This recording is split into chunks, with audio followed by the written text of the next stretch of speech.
Welcome to another episode of Good Value by Antipodes.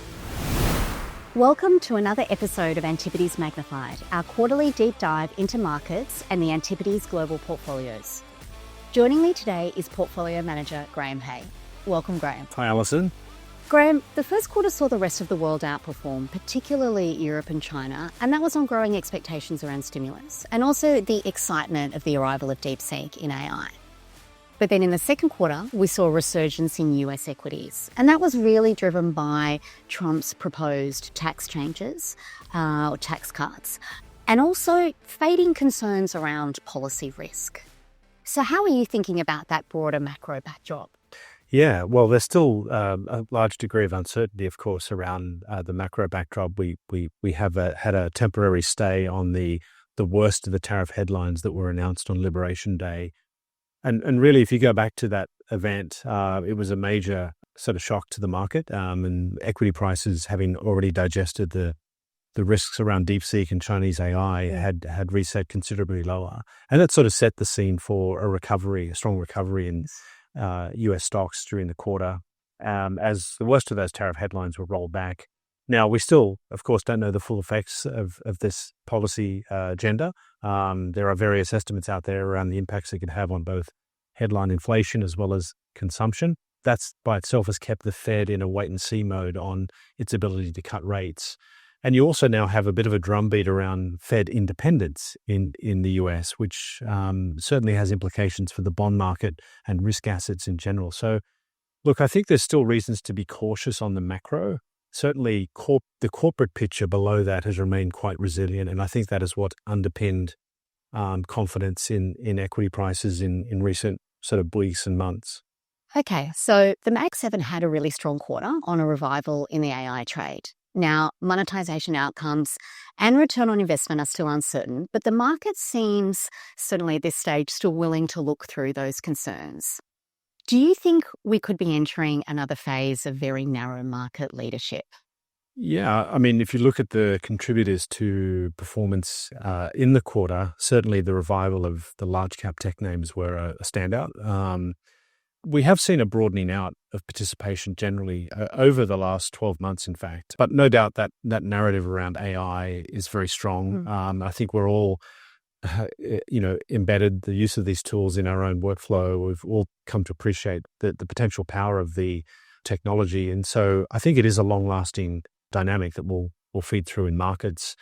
And, the portfolios at Antipodes, of course, have exposure to this theme, but we've played it through maybe some of the less obvious names, but nonetheless, they've been very strong contributors to performance. So I think that cycle of spending is here to stay. We are still learning about monetization, but certainly the use cases are evolving quite quickly, and the efficiencies that come with incorporating this technology is quite a powerful driver of investment. And Keysight is a stock that you and I have spoken about in the past before. Yeah. So Keysight's one example that we have in the portfolios that we think is not widely recognized today as an AI play, but what AI really is going to do is going to catalyze a cycle of innovation. And that innovation will happen across both, workflow, business processes, but also across traditional technology vectors, communications, aerospace, automotive, etc. And Keysight really are the critical enabler of a lot of that innovation with their testing platforms.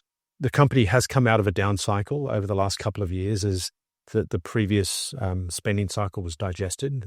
So the setup today is quite interesting. Orders are now starting to recover, margins are starting to recover, and the company have very good exposure to this innovation cycle that will come inevitably as a result of AI and other things. And not having to pick the ultimate winner. Not having to pick the ultimate winner, that's right. Yeah. It's an enabling technology, but it has grown its market position, a market share. It's evolved its product portfolio. It's much more software orientated today. That drives more recurring revenue and higher margins. So we think that really underwrites the story and is a reason why we're very comfortable with that name. And those AI beneficiaries ultimately will extend beyond just hardware, won't they? Yeah, that's right. Certainly, I think the next phase of the cycle will be much more about companies that are able to integrate AI into their current business processes. And really, you want to be thinking about companies with large established installed bases, ideally companies that are digitally native already and have the ability to incorporate this technology to fundamentally improve their customer proposition, but also drive productivity outcomes within their own business today. And those opportunities are pretty wide-ranging and across sectors. One example would be a company like Capital One, which we've spoken about in other forums, but that is a digitally native bank, the largest consumer digital bank in the US. So it's ideally positioned to benefit from AI internally, as well as drive the customer proposition. So, at 9 times earnings, we think that is, very well placed to be a beneficiary in the next several years. Okay, so now turning to the Antipodes global portfolios, the global long-short strategy delivered another strong quarter, returning 10.4% versus the benchmark of 6.2%. So that was adding over 4% alpha. This takes the return for 12 months to 30.4%, an alpha of 12%. The long-only strategy also performed very well, delivering 5.3% for the quarter and a 12-month return of 25%, delivering 7% alpha. So let's unpack some of those second quarter performance drivers, and let's start with our energy transition exposures, companies like Johnson Controls, Siemens Energy, and GE Vernova. So we've been adding to Johnson Controls during the quarter. What's driving recent performance of that company? Yeah, so Johnson Controls is a great example of a really good business hidden inside a complicated structure that historically has been poorly managed. And probably what we saw, the opportunity that we saw there was structural drivers to commercial HVAC installations, driven by this broad build out of infrastructure, including data centers in the US. We also saw the opportunity for simplification of the portfolio and ultimately management change. And over the last 9 months with Johnson Controls, we've gotten all 3 of those things coming through in the numbers, and hence the share price performance. We've had a refocusing of the business portfolio under a new CEO that came on board recently. That has, I think, created a sense that Johnson Controls can be run as a much better, more efficient business going forward than it has been historically. And we've just had more evidence coming through that the underlying growth in commercial HVAC systems remains very strong. Johnson Controls has one of the leading positions in data center, and that is a key driver of their revenue growth at the moment. And we see that showing up in both their orders as well as the attach rates of their software solutions that go with the HVAC system. So the stock's done very well. I think, when you look at the valuation today, relative to the pure play, highly rated peers, there's still reasonable upside. And if you think, a few years ahead with some of the transformations we've seen in other similar industrial stories under a new CEO, we think the earnings power is still pretty substantially above where we are today. And hence we, continue to like that story. And Siemens Energy has been a long-term holding in the portfolio through both challenging periods, but also very strong periods. Yeah. What gave you, the conviction to hold the line or to stay the course during those more difficult periods? And what's changed in the market's eyes, which has really driven quite strong recent performance? Yeah. Look, we certainly did have our conviction tested a couple of years ago in that stock. Fortunately, we stuck with the story. Really, at that sort of point of crisis, what was really underwriting our ability to stay involved was the company have a long-term services portfolio, and at the low point in the valuation, the maths that we were doing sort of suggested that the services portfolio alone covered the market cap of the company. And so, barring an existential threat to the balance sheet, we always felt that we had protection in that services portfolio. Now, what's happened in the subsequent couple of years is we've had a very strong investment cycle that has kicked off with regard to the continued build out and renovation of the global energy infrastructure network, namely gas turbines, the critical element of that, but also their electrification portfolio that helps to harden and strengthen grids globally. And again, when you think about the investment cycle that's going on today, it's very long run in nature. It's a very consolidated market. There are 2 or 3 critical suppliers here with capacity that is fundamentally limited. And so, with all of the demand growth that we see relating to power, we see this as a long run cycle that can play out. You get a combination of continued positive surprises on the top line as well as margin expansion coming through. A lot of that is now baked in. We continue to see very strong developments in their pipeline and additions to backlog at incrementally higher margins, and that's going to come through in numbers over the next couple of years. And GE Vernova, a similar business to Siemens Energy, and that stock is in a long-short strategy. So, assumably benefiting from similar trends there. I know it has a very larger exposure to gas than Siemens. Yeah. In fact, GE Vernova is a stock we brought in April near the lows of the market in that sell-off. Very similar business model, as you say, to Siemens Energy. Have slight variations in their geographic exposure. They have a larger installed footprint of gas turbines. And again, what we're seeing is that installed base is upgrading and investing in that fleet to drive more efficiency and greater output. And that is translating into very strong backlog growth. And you're also now starting to see data center specifically appear in the slot reservations for these companies.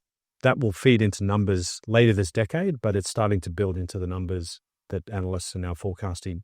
Again, it's a similar story with margin expansion coming through and driven by much better pricing on new orders. So again, stock that's done very well. We've actually lightened up recently given the move in the share price, but remains an interesting story for us. So Sendas, Brazil's second largest retailer, has continued to have a really strong year after what was a difficult 2024. High policy rates in Brazil, weighed on Brazilian stocks quite broadly, and Sendas wasn't immune because it has debt on the balance sheet. But as we're now starting to get a softening of tone out of the central bank, what does that mean for Sendas? Yeah, look, we fundamentally like the franchise. First of all, you have to believe in, as a retailer, you have to believe in the power of the franchise. They've been through a difficult period in 2023 and 24. But what's kept us interested in the story is their ability to continue to grow market share, and that's demonstrated in continued positive same-store sales growth running at about 5% through the first half of this year. With that, the ability to delever from relatively high levels. And that drove almost a doubling of the share price on a year-to-date basis through to the end of June. And fortunately, we did add to the position in early January, near to the lows, and we got some immediate reward from that. The company are executing very well. They're innovating on this within the stores. They're adding new categories that can help drive growth and foot traffic. And so we're still pretty comfortable that despite the share price run at 10 times earnings, it still offers good value and is ultimately a share gainer in an attractive market. And to round out the performance drivers, developed market financials like Capital One in the US and SocGen in France also drove fund performance. But not owning the likes of Nvidia, Broadcom and Meta cost the global portfolios around 2% during the quarter. And our major pharma holdings, Merck and Sanofi, also face pressure. So Graham, what's your current thinking on those pharma exposures? Yeah, look, there have been some pretty serious headline headwinds over the first half of this year. They relate to this policy shift in the US in relation to pharmaceuticals, in relation to vaccines, and then just the overall concern around the Make America Great Again agenda and what that may mean across the board for the healthcare industry at large. In the case of Merck, are facing a very significant patent cliff in 2028, and the market remains fixated on their ability to supplement that patent cliff with other growth drivers. We have done a lot of work on the pipeline at Merck, and are pretty comfortable that even when we risk assess the outlook for that pipeline, that they can supplement Keytruda with new products. But the company are also making smart acquisitions to supplement that pipeline development, as well as buying back stock. At 8 times earnings, with the share price having performed, pretty badly, we're pretty comfortable being a little bit contrarian here. Yes. With this name. And ultimately, we think, as we get more clarity around the policy agenda, the stock can climb a bit of a wall of worry, and the market can look forward to the pipeline much more so than the policy headlines that we've been absorbing in the first 6 months of this year. Yes. Sanofi, slightly different case. doesn't have the same exposure to patent cliffs, but has been generally caught up in, concerns around vaccine where they have more exposure. Again, when we risk assess the pipeline and we look at their core product portfolio, we're very comfortable that, the company can sustain growth. Again, like Merck, trades at a very attractive valuation on a price earnings ratio, dividend yield ratio. Yeah, so we're happy to be, somewhat contrarian. Thanks, Graham. That was a great overview of the second quarter. No problems, Alison.